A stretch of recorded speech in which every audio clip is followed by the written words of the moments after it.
இந்த கேமராவை பார்த்து அவரிடம் பேச வேண்டும் என்பது என்னுடைய ஆசை. முதல் 5 நிமிடம். அக்டோபர் 23ஆம் தேதி 2022 கோட்டை சங்கமேஸ்வரர் கோவில்ல ஒரு தீவிரவாதி மனித வெடிகுண்டாக மாறி, எல்லாம் சொல்றாங்க என்ன சார்ஜ் ஷீட் என்ன போட்டிருக்கிறாங்க, டார்கெட் யார் எல்லாம் நீங்க முதல் முறையா சொல்றேன். இந்த வீடியோல என்ன பேசியிருந்தா, யாரை கொல்வதற்காக வந்தார்கள், இத்தனை காலமாக சொல்லப்படாததை இந்த மேடையில நின்று பத்திரிகை அன்பர் மூலமாக நேரடியாக முதலமைச்சருக்கு சொல்ல வேண்டும் என்று சொல்லுகிறேன். அக்டோபர் 23, 2022 அந்த கார் எடுத்துட்டு வர்றான். நேரடியாக வந்து மனித வெடிகுண்டாக கோயம்புத்தூர் மாநகரத்துக்குள்ள மக்கள் அதிகமாக போகக்கூடிய ஒரு துணி கடைக்குள்ள அந்த வண்டியை நிறுத்தணும். அந்த கார் வெடிக்கும் பொழுது அங்க இருக்கக்கூடிய தூண்கள் சேதமடைந்து அந்த கடையை கொலாப்ஸ் ஆகி கீழே விழணும். இந்த நோக்கத்திற்காக வரும் பொழுது அந்த கோவிலை தாண்டும் பொழுது அந்த ஸ்பீட் பிரேக்கர் மேல ஏறி இறங்குறான். அந்த கேஸ் சிலிண்டருடைய சர்க்கியூட் புடிங்குது, வண்டி அங்கேயே நிக்குது. இறங்கி தொலாவி பார்க்கறான், அது தள்ளி பார்க்கறான், அது வெடிச்சு அவ இறந்துடுறான். பாரதிய ஜனதா கட்சியினுடைய எல்லா தலைவர்கள், தொண்டர்கள், சங்கத்தினுடைய எல்லா நம்முடைய மூத்தவர்கள் எல்லோரும் சொன்னது இது மனித வெடிகுண்டு தாக்குதல். முதலமைச்சர் அவங்க சொன்னது என்னன்னா, இது வந்து சிலிண்டர் பிளாஸ்ட் அப்படின்னாரு. ஒரு முதலமைச்சர் அவர்கள் எப்படி கொச்சையாக ஒரு மக்களுடைய உயிருக்கு பாதுகாப்பு இல்லாத நிலைமை ஏற்படும் பொழுது எப்படி பேசுறாங்க, தமிழகத்தினுடைய சட்டம் ஒழுங்கு எப்படி இருக்கு அப்படிங்கிறதுக்கு உதாரணம். அதன் பிறகு நடந்தது எதுவுமே நமக்கு தெரியாது. அதை உங்களிடம் சொல்ல வேண்டும் என்பதற்காகத்தான் நான் பேசுறேன் ஐயா. இந்த திட்டத்தை எங்க தீட்டுறாங்கன்னா, பிப்ரவரி 7ஆம் தேதி 2022 சத்தியமங்கலம் காட்டுல உமர் ஃபரூக் அப்படிங்கிற தலைமையில 8 பேர் சேர்றாங்க சத்தியமங்கலம் காட்டுல. அதுல இந்த முபின் ஒருத்தன் 8 பேர் சேர்ந்து ஒரு சத்திய பிரமாணம் எடுத்துக் கொள்கின்றார். உமர் ஃபரூக் சத்தியமங்கலம் காட்டினுடைய இந்த ஃபக்கீர் என்று சொல்லக்கூடிய இந்துக்கள் அவங்கிட்ட இருந்து இந்த காடு விடுதலை பெற்று விட்டது, நம்முடைய ஏரியா, நம்முடைய இலாக்கா. இதனுடைய தலைவராக அந்த 8 பேர் சேர்ந்து உமர் ஃபரூக் அமீர் என்று அறிவிக்கின்றார். அந்த கூட்டத்தில் உமர் ஃபரூக் முடிவு பண்றான், 7 பேர் என்னென்ன வேலை செய்யணும். பிப்ரவரி 7, 2022 தாக்குதல் நடந்தது. அக்டோபர் 23, 2022 இந்த காவல்துறை நண்பர்கள் நல்லா கேட்டுங்க. பிஜேபி காரர் ரோட்ல ஒரு ப்ரொடெஸ்ட் பண்ணும்போது நாயை துரத்துற மாதிரி துரத்துறீங்கல்ல. பிப்ரவரி 7ஆம் தேதி சத்தியமங்கல காட்டுல 8 பேர் திட்டம் போடுறாங்க.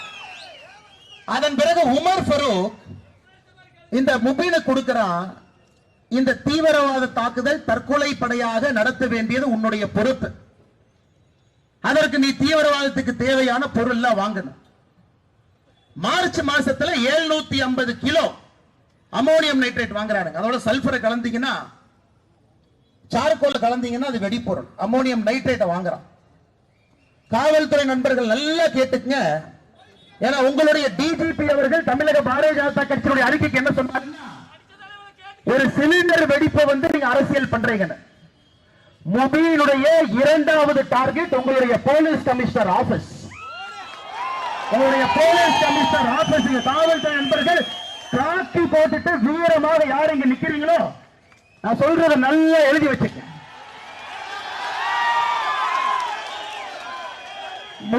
முதல் அட்டாக் துணிக்கடை. 7 அட்டாக் எழுதி வைக்கிறான் பேப்பர்ல. 7 அட்டாக் பண்ணணும். 7 பேர் 7 அட்டாக் பண்ணணும். முபீன் முதல் நாள். 2வதாக வர்றது அன்னையிலிருந்து 6 நாள் கழிச்சு அக்டோபர் 23 6 நாள் கூட்டிக்கங்க. உங்களுடைய காவல்துறை கமிஷனர் அலுவலகத்திற்கு அதே வண்டியை கொண்டு வந்து வெடிக்க வைக்கணும். காவல்துறை நீங்க என்ன சொன்னீங்க, இது வந்து சிலிண்டர் வெடிச்சிருச்சு. முதலமைச்சர் சொல்றது அப்படியே கிளி புள்ளை மாதிரி. ஃபர்ஸ்ட் நீங்க செத்து போயிருப்பீங்க சார், நாங்க செத்து இருக்க மாட்டோம். நாங்க 2வது. காவல்துறை உடையை போட்டுக் கொண்டு யார் கோயம்புத்தூர் மாநகரத்தில் காவல்துறை நின்று கொண்டிருக்கின்றீர்களோ, நீங்க அக்டோபர் 29ஆம் தேதி நீங்க பஸ்மம் ஆயிருப்பீங்க. 23ஆம் தேதி நடந்தவுடன் பாரதிய ஜனதா கட்சி முதல் முறையா சொல்ல வேண்டிய கட்டாயங்க, இதை சொல்லித்தான் ஆகணும். முபீன் 7 நிமிஷம் வீடியோ ரெக்கார்ட் பண்றான். ஐஎஸ்ஐஎஸ் கேலிஃபேட் சிரியால இருக்கிறான். வீடியோ ரெக்கார்ட் பண்ணி 7 நிமிஷம் வீடியோ விரைவில் அது வெளியே வரும், நீங்க பாப்பீங்க. அது வெளியிட்டா ரொம்ப தப்பா போய். அந்த வீடியோல சொல்றான் எப்படி கழுத்தை அறுக்க வேண்டும், இஸ்லாம் மதத்தை நம்பாதவர்களை கழுத்தை எப்படி அறுப்பது, எப்படி கொலை பண்ணணும், ஃபக்கீர் எப்படி கொலை பண்ணணும். 7 நிமிஷம் வீடியோ ரெக்கார்ட் பண்ணி, அது பேரு பையத் அப்படிம்பாங்க. பையத் தீவிரவாதத்துல ISIS அது பேரு பையத். ஒருக்கா நீங்க பையத் கொடுத்துட்டீங்கன்னா நீங்கள் உங்களை அர்ப்பணிக்கின்றீர்கள் என்று அர்த்தம். பையத் பண்றான். எப்ப பண்றாங்க? அக்டோபர் 19ஆம் தேதி, 4 நாளைக்கு முன்னாடி ஒருத்த பையத் கொடுக்கிறான். 7 நாள் 7 நிமிஷம் வீடியோ போடுறான். வீட்டுல பேப்பர்ல டார்கெட் 7 டார்கெட்டை எழுதுறான். முதல் டார்கெட் ஆபரேஷனை காலையில 10:30 மணிக்கு பண்றதுக்காக 3 மணிக்கு வண்டி எடுத்துட்டு வர்றான். அக்டோபர் 29ஆம் தேதி உங்களுடைய போலீஸ் கமிஷனர் அலுவலகத்தை தகர்ப்பதற்கு 2வது உமர் ஃபரூக் குன்னூர்ல ஒளிஞ்சிருக்கான். ஆனா இங்க காவல்துறை நல்லா வேலை பார்க்கறீங்க சார், நல்லா வேலை பார்க்கறீங்க, நல்லா பார்க்கறீங்க. வயிறறிந்த முன்னாள் காவல்துறை அதே காக்கியை போட்ட கம்பீரத்தோடு நான் பேசுகின்றேன். நல்லா வேலை பார்க்கறேன். இத்தனை நாட்களாக மரியாதையோடு, எப்பவுமே காவல்துறை என்றால் மரியாதை. நீங்க எப்படி லைட்டா அப்படி டீல் பண்ணீங்க? அது ஒண்ணு இல்ல, அப்படி ஒரு குண்டு வீட்டுக்குள்ள பார்லஸ் குண்டு உருண்டுகிட்டு இருந்துச்சு. அந்த பிஜேபி காரனுக்கு வானத்திய காலத்துல எங்க வேலை இல்ல, சும்மா அந்த மைக்க பார்த்தா ஏதாச்சும் பேசுவாங்க. இது தீவிரவாத தாக்குதலே இல்லை. இன்னைக்கு வரைக்கும் இந்த கேஸ்ல தேசிய புலனாய்வு ஆணையம் 18 பேர்த்த கைது பண்ணிருக்காங்க. 18 பேர், ஒருத்தர் 2 பேர் இல்லைங்க, 4 சார்ஜ் ஷீட் போட்டிருக்காங்க. இன்னைக்கு பாருங்க, தெய்வத்தினுடைய அழைப்பு போல இந்த நிகழ்வுக்கு வருவதற்கு முன்புதான் நான், வானதி அக்கா உள்ளிட்ட எல்லா தலைவர்களும் அமித்ஷா கிட்ட சொன்னோம், கோயம்புத்தூருக்கு NIA வேண்டும் என்று. இப்பதான் அமித்ஷாஜி பதில் கடிதம் இன்னைக்கு வந்து கைக்கு, அதை பரிசீலனை செய்கின்றேன். கோயம்புத்தூருக்கு NIA கொண்டு வருவதற்கு மத்திய அரசு பரிசீலனை செய்யும் என்று பதில் கடிதம் போட்டிருக்காங்க.